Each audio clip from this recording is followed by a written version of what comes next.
RSS এর 100 বছর পূর্তিতে খুব গুরুত্বপূর্ণ বার্তা দিলেন রাষ্ট্রীয় স্বয়ংসেবক প্রধান মোহন ভাগবত।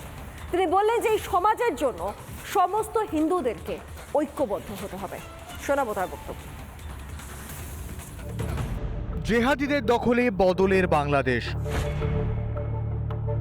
পড়শি মুলুক এখন হিন্দুদের জন্য মৃত্যু উপত্যকা। বাংলাদেশের সাম্প্রতিক পরিস্থিতি নিয়ে বলতে গিয়ে বাংলায় হিন্দু ঐক্যের জোর সংঘ প্রধানের। पास एक कमी है, जैसा जुड़ा हुआ होना चाहिए वैसा वो नहीं है। इसी के कारण हिंदू समाज पर आक्रमण होते हैं। अगर बल दिखता है, संगठन दिखता है, शील दिखता है तो कोई आक्रमण नहीं करता।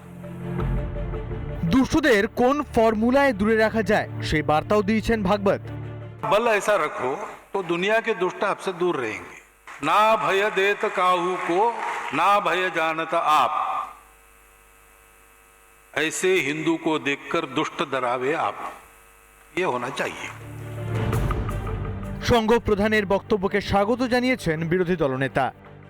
সম্মান দেওয়ার কথা বলেছেন এবং বিশেষ করে পশ্চিমবঙ্গ এবং বাংলাদেশে এখানে যে ইসলামিক মৌলবাদের যে আস্ফালন, আগ্রাসন, সেসব বিষয়গুলোতে যে প্রশ্ন রাখা হয়েছিল তার উত্তর তিনি দিয়েছেন। আমরা সমৃদ্ধ হয়েছি।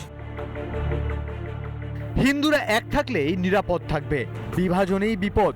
বাংলাদেশের হিন্দুদের পরিস্থিতি দেখেও কি এপার বাংলার হিন্দুরা জাগবে না? এখনো কি ভাত ঘুম দেবে হিন্দুরা? রিপাবলিক বাংলা। নানা ধরনের কন্টেন্ট দেখার জন্য লাইক করুন, শেয়ার করুন আমাদের ফেসবুক পেজ, সাবস্ক্রাইব করুন আমাদের ইউটিউব চ্যানেল। পাশাপাশি অন্যান্য ব্রেকিং নিউজের জন্য অবশ্যই চোখ রাখুন রিপাবলিক বাংলায়।